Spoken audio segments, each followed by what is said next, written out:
जर तुम्ही ह्या चॅनलवर नवीन असाल तर चॅनलला सबस्क्राईब करा. तर प्रेक्षकांनो, प्रिया आता ही खरी तन्वी असल्याची ओळख सगळ्यांसमोर येणार आहे. नक्की काय, तर प्रिया आता सायलीच्या रूममध्ये गेलेली असते. प्रियाने पाहिलेलं असतं की इकडे 3 सॅम्पल आहेत. आपल्या नावाचं 1, प्रतिमाचं आणि 2 आणि महिनाचं 3, असे 3ही सॅम्पल आता तिला कळालेले असतात. आता काय, तर आता माझे सॅम्पल टेस्टिंगला देणार आहेत हे सायली आणि अर्जुन. प्रिया आता चांगलीच घाबरलेली असते. तितक्यात अर्जुन आणि सायली येण्याची तिला चाहूल लागल्यावरती ती आता बाथरूममध्ये लपून बसते. मग आता सायली आणि अर्जुन रूममध्ये आल्यावर सायली म्हणते की, अहो हे काय, कपाट मी बंद करून गेले होते, मग कपाट उघडं कसं काय? बरं झालं आपण आता सॅम्पल कपाटात ठेवलं नाही आहे, सॅम्पल त्या ड्रॉवरमध्ये ठेवते, असं म्हणत असतानाच प्रिया आता हे सगळं ऐकू लागते.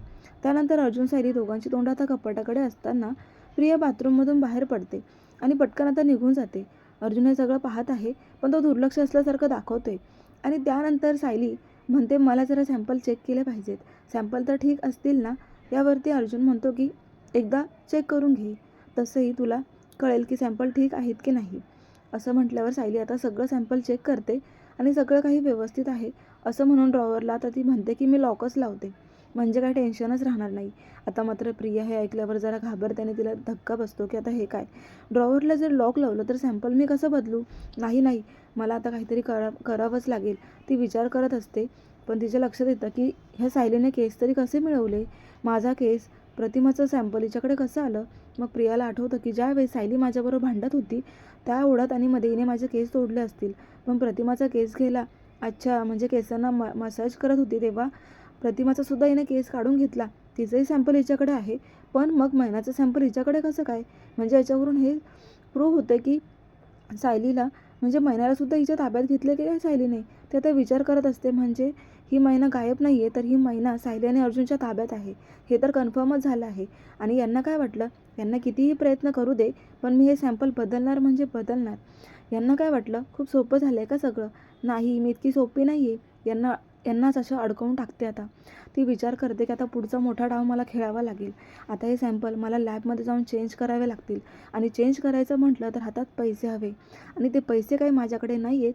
पण काही हरकत नाही आहे, माझ्याकडे एखादा सोन्याचा दागिना तर आहेच, आणि हा सोन्याचा दागिना गमवावा लागला तरीसुद्धा काही हरकत नाही आहे, कारण हा सोन्याचा दागिना गमावल्यावर मला तो परत तर मिळू शकतो, पण हे सॅम्पल नाही. आणि त्यामुळेच ती आता कामाला लागलेली आहे. पटकन तिच्या रूममध्ये जाते आणि एक सोन्याचा हार तिच्या पर्समध्ये टाकते. दुसऱ्या दिवशी सायली आणि अर्जुन आता ते सॅम्पल घेऊन लॅबमध्ये जाणार असतात. त्याच वेळेला ही प्रिया पण तयार होऊन त्यांचा पाठलाग करायचं अशी तयारी करून ठेवते आणि आता त्यांच्या मागावरच असते. तर पुढे आता असं बघायला मिळतं की नागराज आणि महिपत शिकरे हे दोघंही म्हणजे तिथे जेवण चालू असतं कैद्यांचं, आणि तिकडे बोलत असतात. बोलता बोलता त्यांच्यामध्ये भांडणं व्हायला लागतात, कारण हा नागराज महिपतला टोमणे मारत असतो. तो म्हणत असतो की महिपतला लहान मुलांची सुपारीसुद्धा घ्यायलाच जमत नाही. असं म्हणताच नागराजचे टोमणे अजूनच वाढतात आणि महिपत त्याला आता टोमणा मारतो की भावाच्या जीवावरती जगणारा माणूस. मग दोघांच्यामध्ये खूपच भांडणं लागतात. त्यानंतर महिपतच्या रागाचा पारा इतका चढतो की ते तिकडे एक पाण्याचं असं पातेलं असतं, त्याच्यातलं पाणी उकळत असतं, ते भातासाठी ठेवलेलं असतं. त्यामध्ये आता महिपत हे नागराजचं तोंडच घालायला लागतो. महिपत निघालाय आणि आता नागराज चांगलाच घाबरलाय. जर का चुकून आपलं तोंड इकडे जरी गेलं आणि गॅस खालून चालू आहे, काय होईल काही त्याला कळतच नसतं. त्यामुळे आता हा महिपत बेफाम झालेला आहे. नागराजला इथे कुठेतरी कळालेलं आहे की नाही, आपण ह्या सगळ्यामध्ये जर का आता महिपतसोबत वैर केलं तर आता आपल्याला खूप कठीण जाणार आहे पुढचे काही दिवस. महिपतच्या बाबतीत नागराजला कळाल्यावर नागराज 2 पाऊल मागे घ्यायला तयार होतो. इकडे तोपर्यंत दुसऱ्या दिवशी सायलीचं लक्ष सारखं मोबाईलवरती आहे. आता विमल म्हणते, सायली ताई, अहो तुम्हाला कुठे जायचं आहे का? तुम्ही एक काम करा ना, तुम्ही नाही का, मी इथलं आटपून घेते, सगळं काम करून ठेवते मी तुम्ही येईपर्यंत. त्यानंतर सायली आता अर्जुनला ब्रेकफास्ट देते आणि त्यानंतर ती म्हणते की आपल्याला निघायचं आहे ना? यावरती अर्जुन म्हणतो, बायको अगं बांधलेल्या केसातसुद्धा तू किती सुंदर दिसतेस ना? यावरती मग आता इकडे लगेचच विमल म्हणतात की अहो दादा, कसं आहे ना, सौंदर्य हे बघणाऱ्याच्या नजरेमध्ये असतं. तुमची सायलीताई म्हणजे तुमच्यावर खूप प्रेम करते ना, आणि त्याच्यामुळे आता इकडे तुम्हाला तर कसेही असलं तरीसुद्धा छानच दिसणार. असं म्हटल्यावरती अर्जुन म्हणतो, हां हे तर खरं आहे. तर दुसरीकडे पुन्हा आता हा महिपत आणि नागराजच्या दोघांची भांडणं सोडवायला जेलमधले काही कैदी आलेले असतात, आणि ते दोघांच्याही म्हणजे भांडणांना सोडवण्याचा प्रयत्न करतात, कारण हे एकमेकांवर फार तुटूनच पडतात, तर त्यांना लांब करण्याचा प्रयत्न हे कैदी करू लागतात. तर नागराज मात्र खूपच असा म्हणजे सफोकेट झालेला आहे. आता महिपत म्हणतो की जर का माझ्या वाट्याला जाण्याचा प्रयत्न केलास ना तर गाठ माझ्याशी आहे. असं म्हणत असतानाच आता मात्र पोलीस आलेले असतात. हवालदार म्हणतात की काय चाललंय तुमचं. आता ह्या सगळ्यामध्ये हवालदार त्यांच्यावरती अरेरावी करू लागतात. तोपर्यंत मात्र आता दुसरीकडे अर्जुन आणि सायली ह्या दोघांचा रोमांस चालू असताना कल्पना आता प्रतापरावांकडे जातात आणि त्यानंतर इकडे सायली आपला हात सोडवून घेते. बरं, हे सगळं चालू असताना तोपर्यंत प्रताप म्हणतात की आम्ही इथे नाश्ता करायला बसायचं आहे की आता आम्ही आत जायचं. यावरती आता इकडे कल्पना म्हणायला लागते की अर्जुन, तुझं हल्ली ना पब्लिक रोमांस चालू झालं आहे आणि ते जरा जास्तच वाढायला लागले. अर्जुन म्हणतो, काय मग मम्मा, तू तर माझ्या बायकोला सतत इतकी कामं सांगत असते. बिचारी रात्री आली की कधी झोपून जाते हेच कळत नाही. यावरती त्या म्हणतात की अच्छा, म्हणजे अर्जुन तुला असं म्हणायचं आहे का, तुझ्या बायकोला काम लावते. अर्जुन म्हणतो मग काय. यावर सायली म्हणते, आई यांचं काय ऐकत बसल्यात वेड्यासारखी बडबड. गप्प बसा हो तुम्ही, काहीही काय म्हणताय.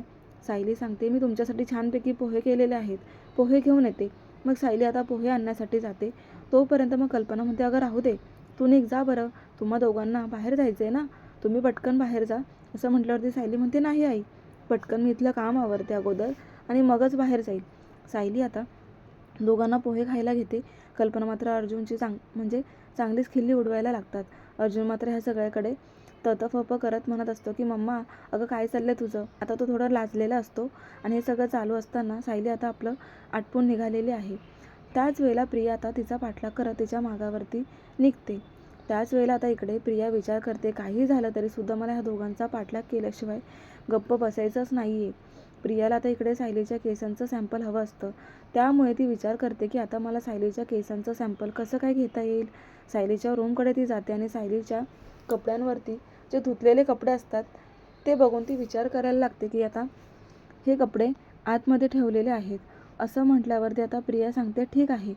पटकन आतले कपडे घेते आणि म्हणायला लागते. त्यानंतर मग तिचा म्हणजे तिचे टॉवेल, जो काही तिने केसांना टॉवेल बांधलेला असतो तो टॉवेल आता प्रिया घेते आणि तिला आता खरंच DNA टेस्टसाठी जे सॅम्पल हवं असतं त्यासाठी तिला सायलीचा एकतरी केस मिळतोय का हे बघायचं असतं आणि त्यामुळे ती तो टॉवेल बघायला लागते. सायली आता ते बघते आणि म्हणते की कशाला घेतेस, तो मी धुवून टाकेन. यावरती ती म्हणते, अगं असं काय करतेस, मशीनमध्ये कपडे आता चांगले निघतात, एक टॉवेलसाठी तू कशाने हाताला धुवत बसते. असं म्हटल्यावरती मग सायली विचार करते की हिचं काय चाललं आहे, मला काही कळायला मार्गच नाही आहे. खरं सांगायचं तर आता प्रियाने सध्या फोकस केला नाही पाहिजे. बाहेरच्या ठिकाणी आम्ही कुठे जातो आहे हे पाहायला तिला आता फोकस करावा असं वाटतं. ती आता साफसफाई करायला आलेली असते. सायलीला काय माहिती की तिचा फोकस कुठे आहे, कारण तिला तिचं सॅम्पल हवं असतं. आता मात्र तिला सायलीचं सॅम्पल हवं आहे ही गोष्ट कळतच नाही आहे सायलीला. सायली विचारच करत बसलेली असते की नक्की काय करायचं. प्रिया रूममध्ये का आली होती.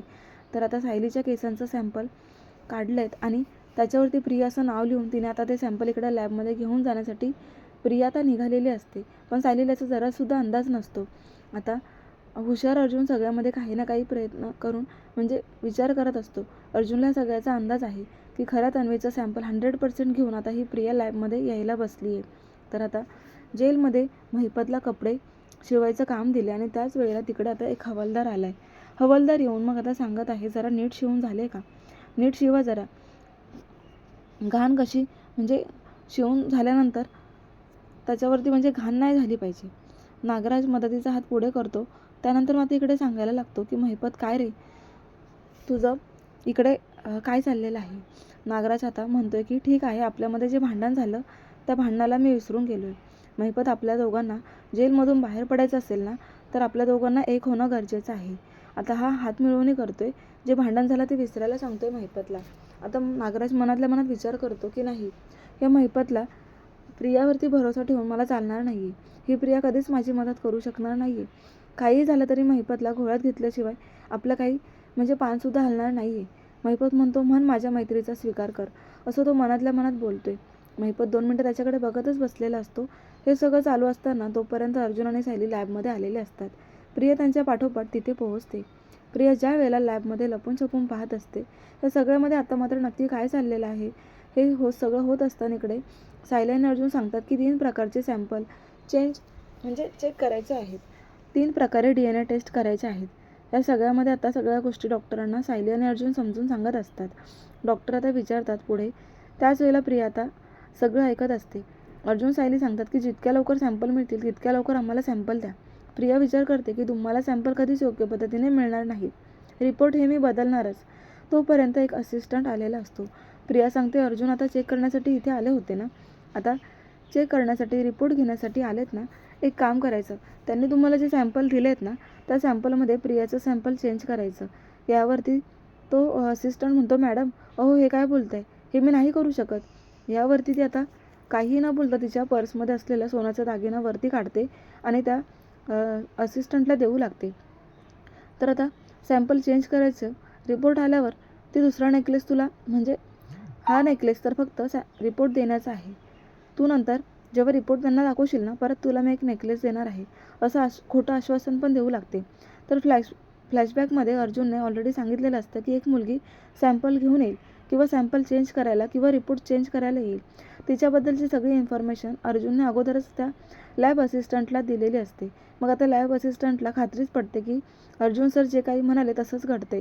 त्यामुळे त्याचा काही प्रियावर भरोसा नाहीच आहे आणि त्यामुळे तो डॉक्टरांना लगेच इन्फॉर्म करून सांगतो की इथे एक लेडीज आली आहे आणि ती हे सॅम्पल बदलण्यासाठी मला दबाव आणत आहे. आता सॅम्पल चेकिंगला द्यायचं की नाही त्याच्यावरती लिहिलेलं असतं. आता तो असिस्टंट डॉक्टरांबरोबर बोलायला लागतो आणि आता हे लगेच सायली आणि अर्जुनला त्यांना कळवावं लागतं. तर आता अर्जुन इकडे खूप दिवसानंतर ज्यूस पित असतो. तर सॅम्पल चेकिंगला दिलेलं आहे म्हणून आता इतकं छान वाटत असताना तो फक्त त्याला असं म्हणजे तो वाट बघत असतो की कधी एकदाचा फोन येतोय. तर प्रिया आता फक्त रिपोर्ट चेंज करायला गेली असं समजायचं की आता ती रिपोर्ट चेंज करते म्हणजे तिला खऱ्या तन्वीचा पत्ता नाही आहे. आपण जर प्रिया सॅम्पल घेऊन गेली तर 100% तिला पत्ता आहे की खरी तन्वी कोण आहे. तितक्या डॉक्टरांचा फोन येतो की सर तुम्ही सांगितलं होतं ना तशी एक मुलगी इथे आली होती आणि तिने सोन्याचा हार दिलेला आहे. त्यावर अर्जुन म्हणतो सॅम्पल वगैरे होतं का तिच्याकडे.